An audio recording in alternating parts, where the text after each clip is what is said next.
As I hold my niece in my arms, I gaze at the flowers blooming in the garden. My name is Olivia, and I'm 32 years old. My older brother, Johnson, is 4 years my senior, and the proud father of the little girl I'm holding. Our parents, both healthy and well, often visit to spend time with her.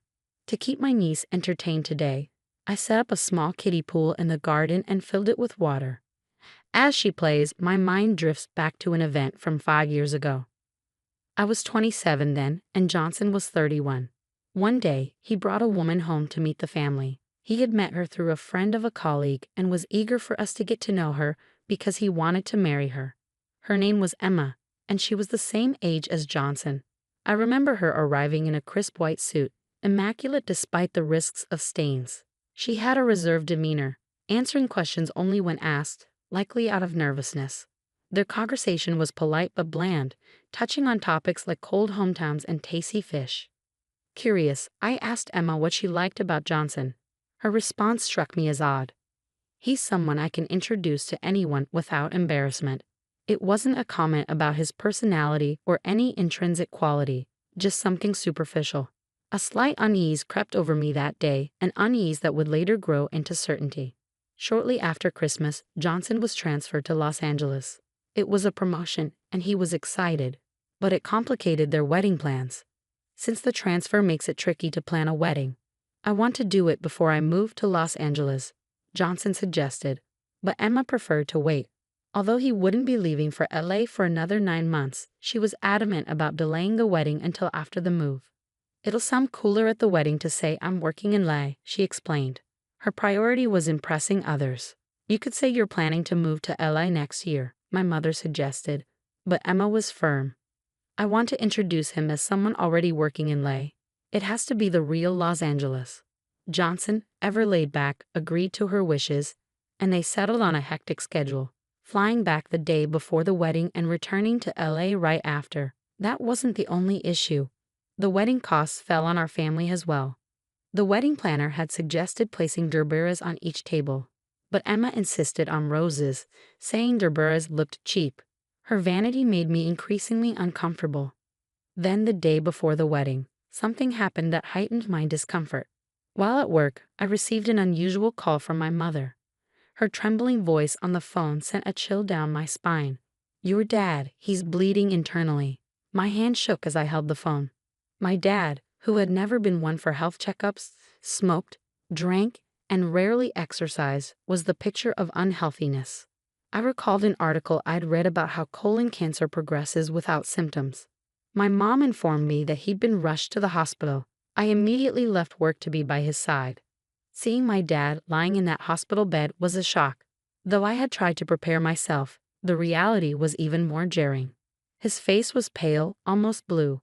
Why hadn't he gone for regular checkups? Maybe this could have been prevented. But there was a more immediate concern. The wedding was the next day. "The wedding is tomorrow," I said to my mom, holding my dad's hand. I tried to stay strong, at least for them. "Yes, and it's too late to cancel the venue now," she replied. "If only we had known, we could have had the wedding before the move to LA. But illness comes without warning." It was the eve of the wedding and panic set in. My brother had likely already boarded his flight, making it impossible to reach him by phone. Desperate, I called Emma and explained the situation, my voice trembling with anxiety. "Hospitalized?" Emma's tone shifted immediately. "Yes, so we're all a bit unsettled," I replied, trying to convey the gravity of the situation. But her response was shocking. "Well, it's good he didn't collapse on the day. He can still make it to the wedding, right?" For a moment, I couldn't believe what I was hearing. How could she be so dismissive? I thought I might not have explained things clearly, so I tried again. "My father was rushed to the hospital today. Right now, he's—" Before I could finish, Emma cut me off sharply. "What are you talking about? It's my big day. He has to be there even if he's dying. Your father will attend, and you and your mother too, of course. You're on reception duty, so come early. Attend." How could she expect us to attend under these circumstances? I stood there stunned as she continued. "We've invited 200 people, you know. It would look terrible if the groom's parents didn't show up. People might think we're on bad terms. Am I supposed to explain this to every guest? The bride is the heroine of the wedding. I can't have people misunderstanding. Please don't embarrass me. Sickness is all in the mind, right? Tell your father to buck up and be there tomorrow. Oh, and tell the groom I requested his dad's attendance. I don't want to look desperate. See you at the venue tomorrow." With that, she abruptly ended the call. I stood there, gripping my phone, my hands trembling in disbelief. "What happened?" my mother asked, her voice full of concern. "That woman," I struggled to find the words as I recounted the unbelievable conversation I'd just had with Emma. My mother was speechless. "That's just—" "I know," I said, barely able to articulate my thoughts. Then, from seemingly nowhere, a faint voice interrupted us. "I'll be there." We turned to see my father, weak but determined, squeezing my mother's hand. "I'll go for my son's big day, even if I have to crawl."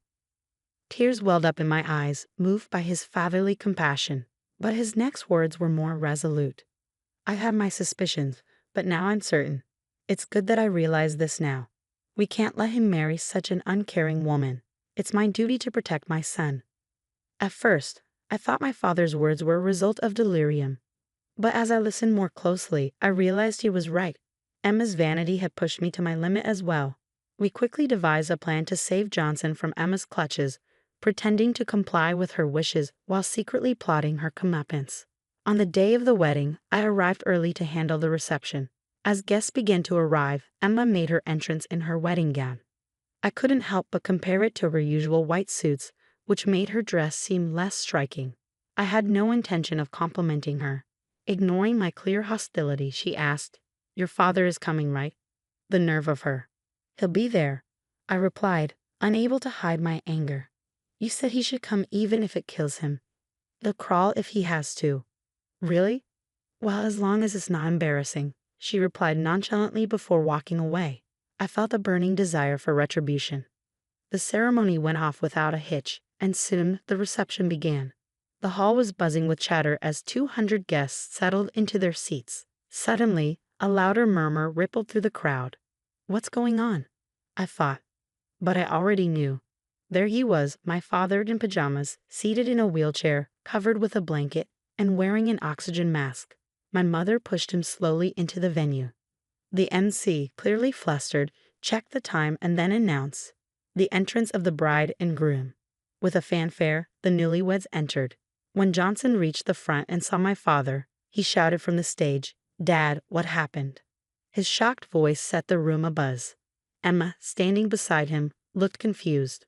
My father, struggling to speak through the oxygen mask, rasped out, "Look at me. See, I made it, even if it kills me." Seizing the moment, I raised my voice, making sure everyone could hear. "My father was suddenly hospitalized yesterday after collapsing. He's only just regained consciousness." Yet the bride, Emma, insisted he attend, saying it would look bad if the groom's parents were absent. "Don't embarrass me," she said. So this is what happened. Johnson, who knew nothing of this, was speechless. My words hit him hard. He looked bewildered, his gaze darting between Emma, me, and our father. "It's okay, Johnson," my father whispered faintly. "I have no regrets in my life. Thank you, Mom, for everything." "What's going on?" Johnson demanded, turning to Emma, who stammered, "Wait, hold on. That's not how it—" She turned to me, but it was too late. "Time to reveal everything," I said, my voice steady. "Oh, and I forgot to mention," the bride also said, "don't tell anyone I asked you to get your father-in-law to attend. I don't want to seem desperate." Emma was panicking now. "I told you not to say that." I mocked her. She told me not to tell anyone. The sound of my father's oxygen mask, eerily reminiscent of Darth Vader, filled the room as Emma and I stared each other down. The room fell silent, every guest watching us intently. "Johnson," I continued, "Dad had massive internal bleeding yesterday and was rushed to the hospital. The bathroom was reportedly covered in blood. But you were already on the plane, unreachable, so I informed Emma of the situation. Not a single word of concern from her, just demands that he attend, even if it meant dying." I was beyond shocked, speechless. "That's why Dad is here in this condition." "What do you think? Are you really going to marry someone who thinks it's okay to sacrifice others for her own sake?" I shared memories of our father with the room, recalling how he had always been there for Johnson. "Remember, Dad? Like when you helped Johnson with that science project, The piggy bank contest. You made an amazing postbox piggy bank and won a prize. Or when you climbed trees at summer camp to catch beetles for him, even though you never caught any and fell from the tree. That part wasn't necessary, my father muttered softly through the mask, but no one seemed to hear him. Tears welled up in Johnson's eyes. Are you okay with a wife who can say such heartless things to a dad like that? That's right, me too. A voice suddenly called out from the audience. Turning around, I saw a heavily pregnant woman. I'm due any day now, yet Emma told me to come to the wedding no matter what. The bride is the heroine. Don't embarrass me, she said.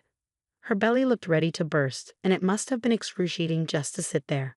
But the revelations didn't end. Me too. Another voice shouted. I just gave birth a month ago, and she said I wasn't sick. The situation spiraled out of control. Then came the clincher. I was just a friend of a friend of a friend, invited to pad the numbers. I hardly even know the bride. Even complete strangers were in attendance, bewildered by the chaos. Johnson was speechless. I wanted a big wedding, right? Your company has a lot of people, and it would look good for me too. I did it for you, asking everyone to attend. Emma's reasoning was falling apart. Then a sharp snap rang out. A woman had slapped Emma across the cheek, sending her crumpling to the floor. It was her mother. That woman. How could you? Her mother cried out. My daughter, she's always been like this. In elementary school, she'd say her dad looked shabby and shouldn't come to school events. Always caring about appearances, threatening to study abroad if her grades didn't improve. It was okay when it was just our family, but now she's troubling others. This is disgraceful. She then turned to us, deeply apologetic. I'm so sorry for my daughter's behavior. I know sorry isn't enough, but please forgive us. Emma's mother, able to scold and apologize for her daughter in such a situation, was admirable, so unlike Emma. But Emma protested. Why are you embarrassing me in front of everyone? You're my parent. She looked ready to lash out at her own mother. Enough, Johnson said, restraining the chaotic Emma. I'm sorry, really sorry to everyone. And Dad, I'm sorry I didn't know. My father took off his oxygen mask and said calmly, no worries. I couldn't stand her attitude, and I thought you'd suffer if you married her. What's it called? I even borrowed this Paco Paco. Wait, what? Emma gaped in astonishment. The Paco Paco mask my father referred to was just a plastic mask, not meant for oxygen inhalation. My mother, who worked part-time at a family restaurant, had used these 3D plastic masks. It looks more like a sick person, he had said, deciding to wear it after discussing it with my mother. From a distance, without a closer look, it could easily be mistaken for an oxygen mask. As for his internal bleeding and diagnosis, my father tossed away the thick cushion he had been sitting on. It was hemorrhoids. What? Hemorrhoids? The bride, groom, and the entire hall erupted in astonishment. Ouch, ouch, ouch. My father yelped as he tried to sit back in the wheelchair without the cushion, clearly still in pain. Come on, Dad, you can't sit without a cushion.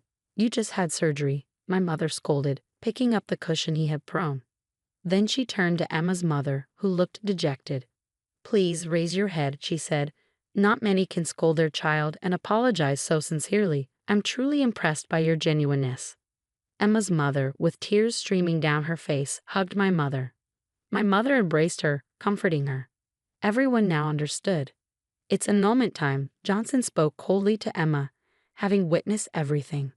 5 years later, Emma's true nature, exposed at the wedding, led to her being disowned by relatives present, and naturally by her parents as well. Her vain nature seemed incurable, even with advice. Inviting complete strangers from her workplace to the wedding had made the entire fiasco known at her job, leading to an awkward resignation.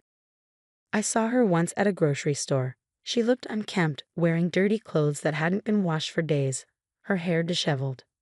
I don't have a job. Can you help me reconcile with Johnson? She begged. He's in LA, I replied bluntly, refusing her plea. The waters filled up, my father called out, squatting by the side. He had been exposing his embarrassing ointment-covered backside for a while, but now seemed fine.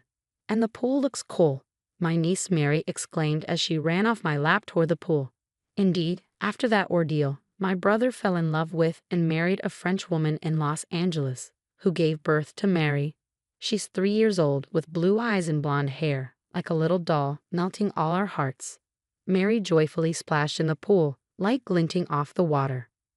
"Take care," a clear voice called out as my sister-in-law, Sophia, appeared holding flip-flops. "Sorry for the mischief," she said cutely. I love how she tries to learn the language for us. "There's a festival today. Let's go together tonight," I suggested. "A festival? Yay." Sophia beamed, just like Mary. "Thank you for everything."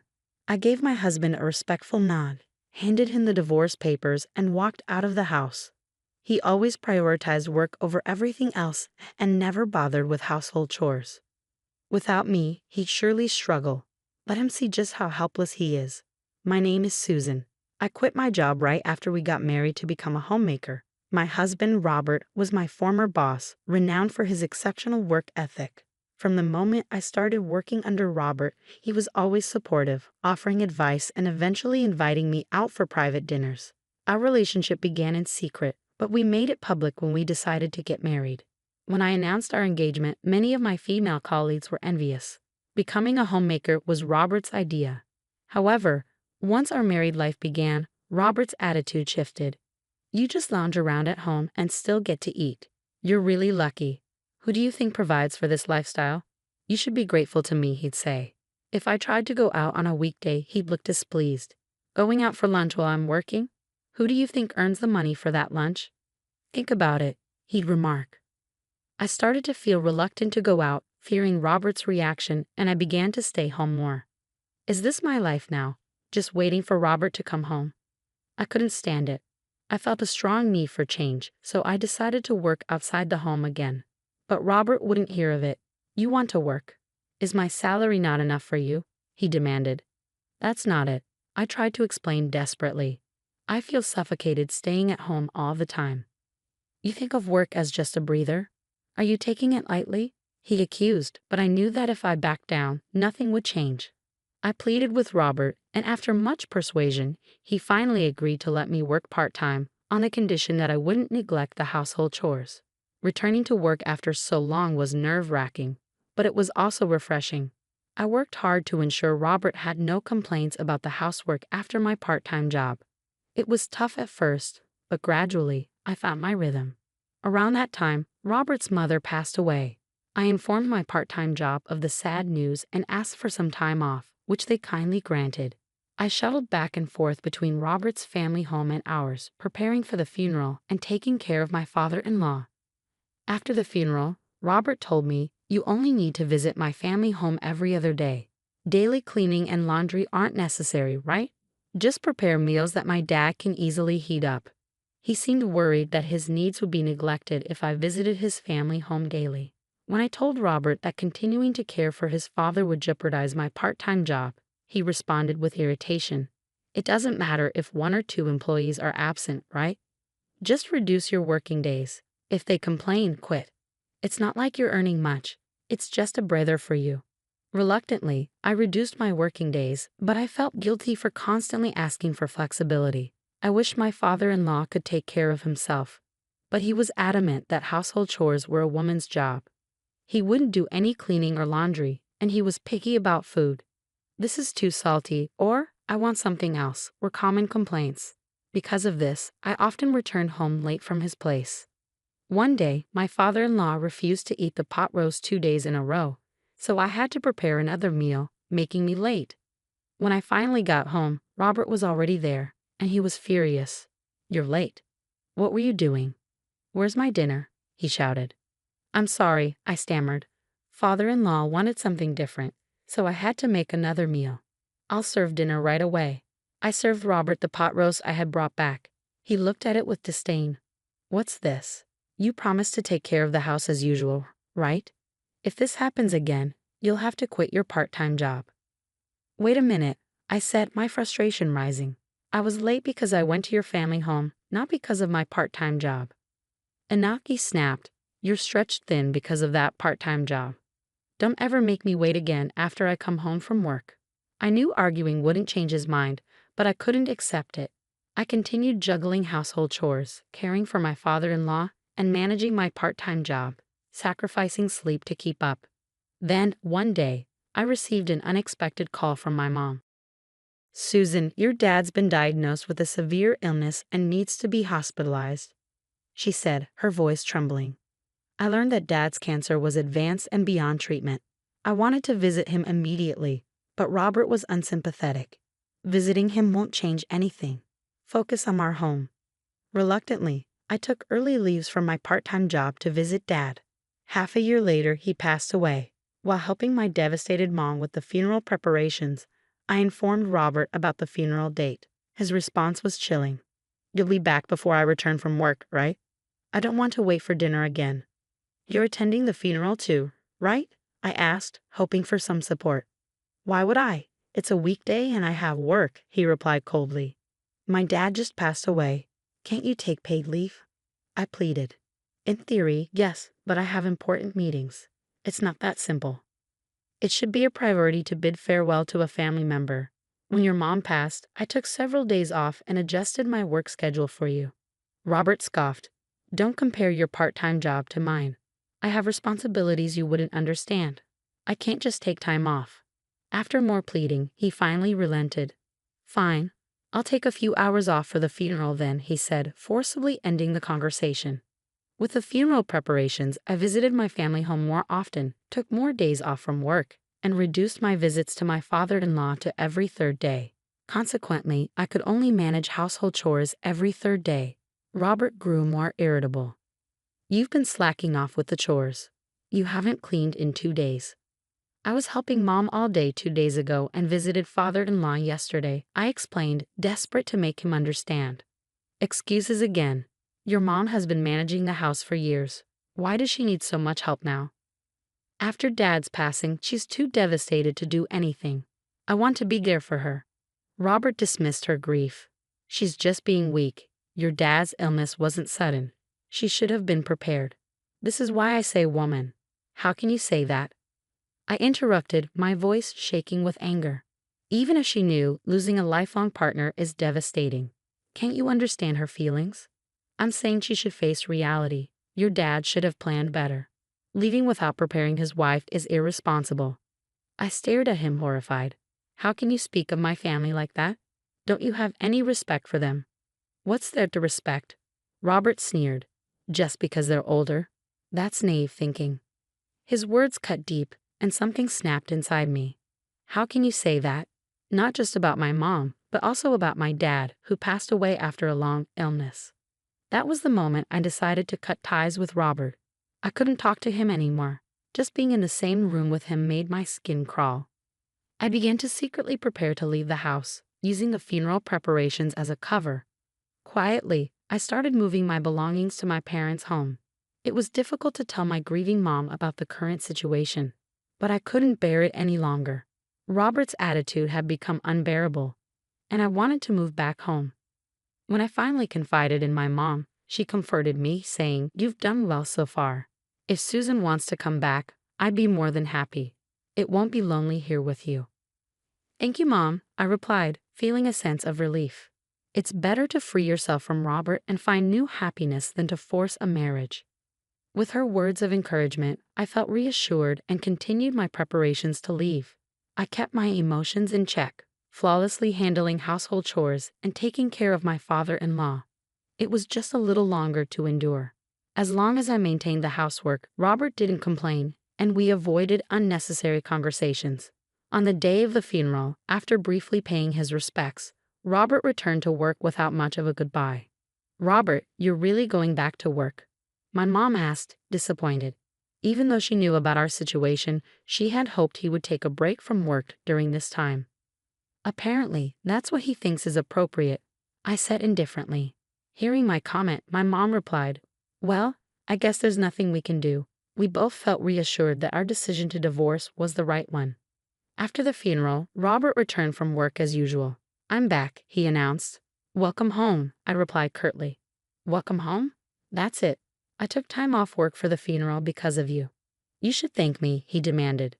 "Thank you," I said, forcing the words out. "Yes, your family interfered with my work." "Now say it." Robert sat arrogantly on the sofa, waiting for my response. I bowed slightly and said, "Thank you for everything so far." "What did you just say? So far?"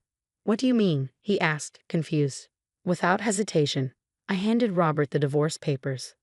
Divorce papers? What's this about? It means exactly what it says. I want a divorce, I replied calmly. Robert burst into laughter. You think you can live without my money?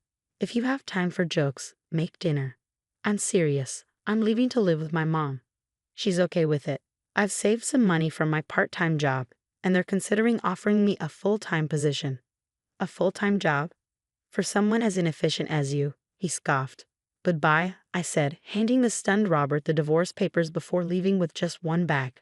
When I arrived at my parents' house, I felt a wave of relief wash over me. I spent the evening talking with my mom about my hardships and sharing memories of my dad.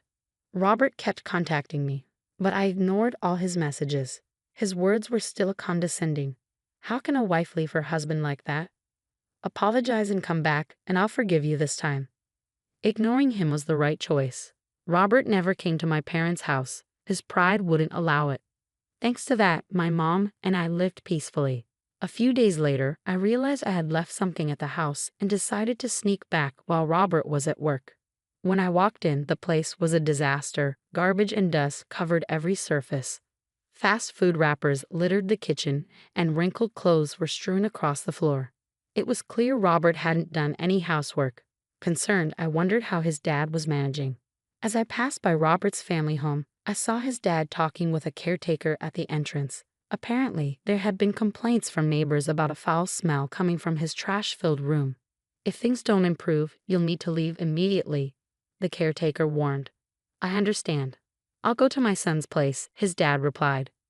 I couldn't help but think, if his dad moves in, it'll just be another man who can't do housework, and the trash will pile up even more. Later, I heard from neighbors that Robert's father had packed his bags and tried to move in with Robert. However, Robert refused, leading to a big argument. Their dispute over living arrangements became the talk of the neighborhood, and eventually, Robert had to compromise. They ended up living together, but as expected, Robert's house turned into a trash heap, causing a stench that bothered the neighbors. Robert, now going to work in wrinkled and dirty shirts, quickly lost respect from those around him. There were even rumors of him being demoted at work. One day, Robert came to my parents' house to apologize. Susan, I was wrong, he began, but then, in a condescending tone, added, Are you satisfied now? I apologized. Now fix your attitude and come back. It was clear Robert hadn't changed at all. What exactly did you reflect on? I asked calmly. What? Why are you acting so high and mighty? You didn't just give a shallow apology, did you? I pressed. Robert was speechless. Please go home. I have no intention of returning to that house. But without you, the house is a mess, and there's my dad to take care of, he pleaded. You just want me back to take care of you and your dad, right? Ah well. You might think you're competent at work, but if you can't manage your own life, you're worse than a child. What? How dare you talk to your husband like that? Not husband, ex-husband. We're getting a divorce, so we're strangers now. Wait, I don't want a divorce. Shut up, I am not your servant. You always look down on homemakers. Men like you, stuck in the past and domineering, should just be buried in your trash-filled houses. Stay away from me, you arrogant jerk. I shouted at Robert, then locked the door behind him. When I turned around, my mom was clapping. Well done, she said with a smile. After that, I started the divorce mediation process. Fortunately, the offer for a full-time position progressed smoothly, and it seemed I could earn enough to live comfortably with my mom. My mom, who had been down after losing my dad, was gradually regaining her spirits now that I was back. Life with just the two of us became fulfilling and joyful. According to my lawyer, Robert and his dad are still living in their trash-filled house, now known in the neighborhood as the useless father-son duo. They're the subject of gossip. Robert, unable to sleep properly because of the mess, is always sleep-deprived. As a result, he made a significant mistake at work and was forced to resign. Without the means to hire a housekeeper, their future looks bleak. Looking back, I feel foolish for trying so hard to please Robert. I'm grateful to have escaped a life of constant endurance. From now on, I'll live my life to the fullest. During the first New Year's after marrying my husband James, I realized I'd been deceived. While helping with the holiday meal in the kitchen, my sister-in-law, Emily, made a snide remark. "Susan, are you bad at cooking? Make the presentation nicer. It's killing my appetite." I'm no culinary genius, and I struggle with presentation, but I was doing my best. Her comment felt unnecessary, especially in front of the other female relatives. I responded, "Oh, I'm sorry. I usually don't pay much attention to that. I would appreciate some guidance." Just as I sincerely asked for help, my mother-in-law Tiffany interrupted. "Plating food is basic, right? Especially when it's James' favorite dish. You've never cooked it at home, so you don't have a sense of how to plate it, do you? Poor James, he married a wife who can't even cook properly. There's a reason you've been divorced before, you know. Did your ex-husband cheat on you because he got tired of your bad cooking and careless personality?" Tiffany and Emily took turns making these remarks before finally walking away, looking annoyed. They complained but never actually helped. Instead, another female relative stepped in to assist me. What surprised me more than their criticism of my cooking was the drastic change in their attitude towards me. 6 months ago, I remarried after divorcing my cheating ex-husband 2 years prior. When I met James, who was younger than me, we quickly hit it off and began talking about marriage. We both love spending time outdoors, so we went fishing and camping together. We decided to get married. James is active but kind, and I felt comfortable around him. I was initially worried whether his family would accept me as a divorcee, but when I visited his family home, they welcomed me warmly, and my worries vanished. "It's nice to meet you, Susan. If you're okay with our son, please marry him. Good for you, James, you found a kind wife." Their warmth put me at ease. I had some interactions with my previous husband's family, but we never grew close. They were wealthy and formal, and I, being an ordinary person, couldn't fully understand their values, so I was honestly concerned about getting along with this new family. But I thought everything would be fine since they welcomed me so warmly. That sense of security, however, must have been fake. Throughout my stay, Tiffany and Emily kept badmouthing me. I was shocked by their change in attitude, especially on the night of January 3rd. When I finally returned home, I felt such a wave of relief that I nearly cried. By August, during summer vacation, my husband suggested we visit his family again. My anger and sadness have faded, and I convinced myself that maybe they were just stressed out during the New Year's incident. It wasn't worth dwelling on the past. Although I was still a bit scared of Tiffany and Emily, I thought I could manage a few days with them. So I agreed to accompany my husband back to his family home. Determined to make things better, I decided we should buy lots of gifts to bring with us, hoping it would lead to pleasant conversations and a fresh start. I tried to convince myself that the New Year's incident was just a bad dream. That positive thinking carried me through the drive to my in-laws' home, which is in a coastal town in a neighboring state. We drove for half the day and due to traffic, arrived in the evening. When we got there, Tiffany greeted us warmly. "Welcome home, James," Susan, she said, smiling happily to see her son after a long time. She even gave me a kind smile, and Emily, standing next to her, accepted the gifts with a polite thank you. I felt relieved. I had been right. They must have just been in a bad mood that day. "James, your dad and the uncles are at their usual bar. Why don't you join them? They've all been looking forward to seeing you," Tiffany suggested. "Really? Hey, Susan, do you want to come along?" James asked gently. I was planning to go, but Tiffany interjected. "Oh, we were thinking of having a girls-only time." I thought Susan might enjoy that more. "If that's the case, go ahead, James. Have fun," I said, trying to sound enthusiastic. James hesitated, looking like he wanted to say something, but eventually left alone, saying if Susan is okay with it. After seeing him off, I tidied up a bit and then headed to the living room for the girls-only time that Tiffany mentioned. Tiffany, since it's girls only, is there something I should do?" I asked, trying to be helpful. She smiled and said, "I was thinking of making some tea. Could you pick some herbs from the garden? The ones with white flowers.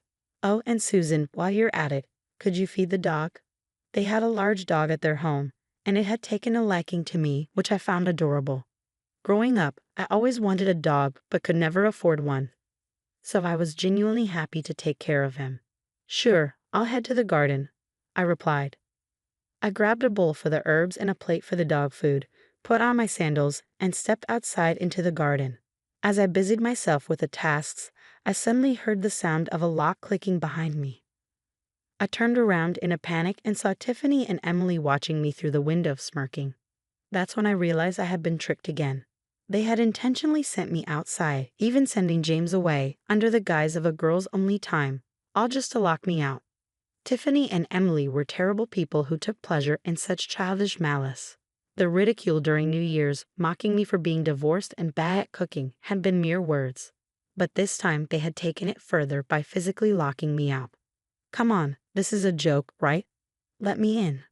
I knocked on the window, but they didn't budge. A woman like you, raised by a single parent and bad at housework, doesn't belong in our home. We don't need to feed you or give you a place to sleep. If you still want to stay, why not sleep in the doghouse? It's large enough for someone as petite as you, Tiffany taunted. Emily clapped her hands and laughed. Susan, you've become a dog. I couldn't believe what I was hearing. This was cruel, beyond cruel. Stop it, please. I begged, but they only laughed harder. But they just laughed and then unlocked the door. I stood there, wondering whether I should go back inside. But I realized that even if I did, they would probably continue to mistreat me. Then it hit me. I still had my car keys in my pocket.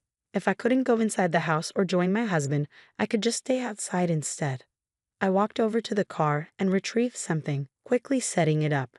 The noise I was making caught Tiffany and Emily's attention, and they opened the curtains to see what was going on. What on earth is she doing? Tiffany exclaimed, covering her mouth in astonishment. She had good reason to be surprised.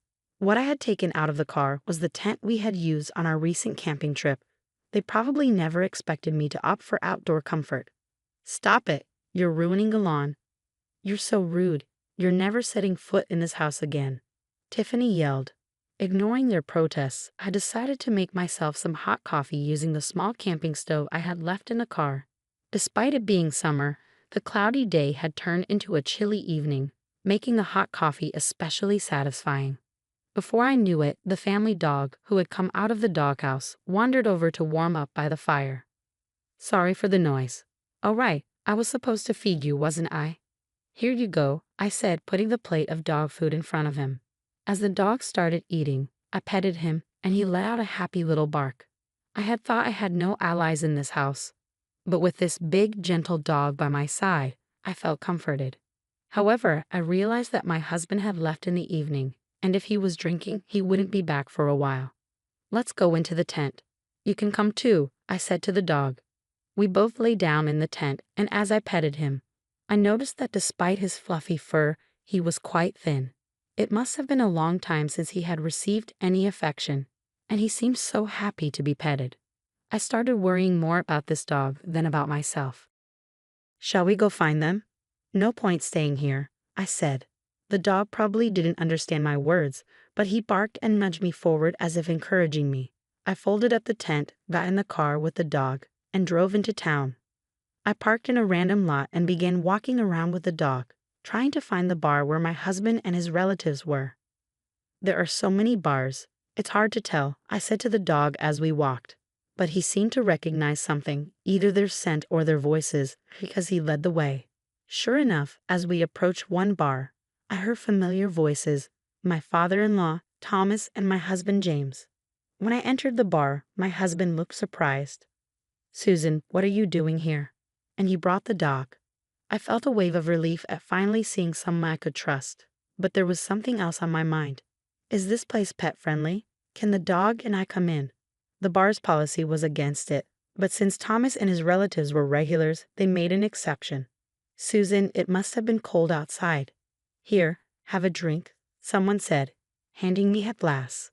I took a sip, and the drink was delicious, not just because of the taste, but because of the kindness I felt from my husband's relatives, who were meeting me for the first time.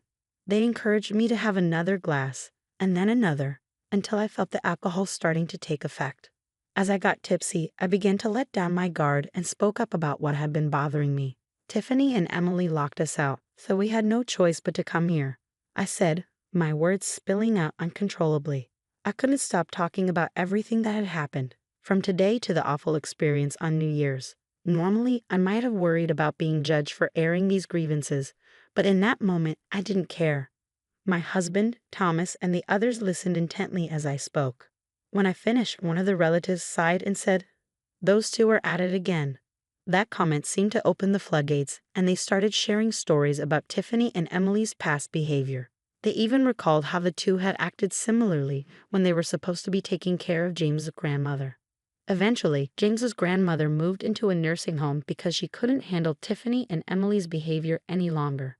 It wasn't just her. Someone mentioned that they didn't even take care of the dog. They left it all to their husbands.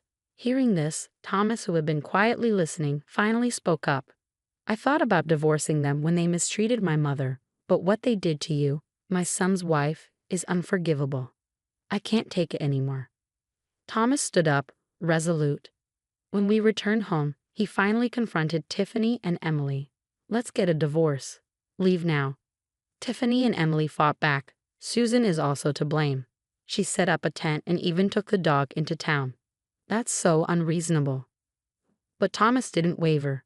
"I don't see it that way. Kicking someone out into the cold is what's unreasonable.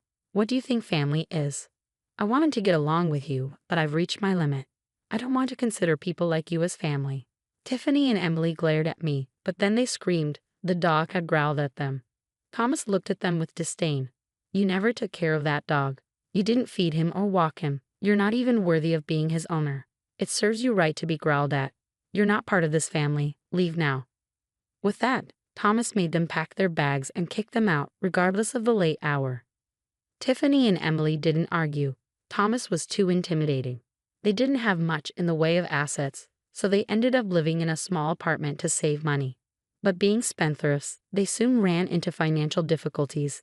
Now, Tiffany not only has to worry about everyday expenses, but she also has to pay alimony. She's probably struggling, and both she and Emily are working hard at jobs they aren't used to. As for me, with Tiffany and Emily gone, my husband and I decided to move in with Thomas so he wouldn't be lonely. Changing jobs was a concern, but I found a new one sooner than expected, which was a relief. Since moving, life has been joyful every day, surrounded by kind-hearted Thomas, my loving husband, and our pet dog, who has become like a dear friend to me.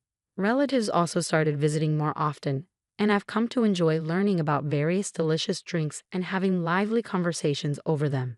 It has become one of my favorite hobbies.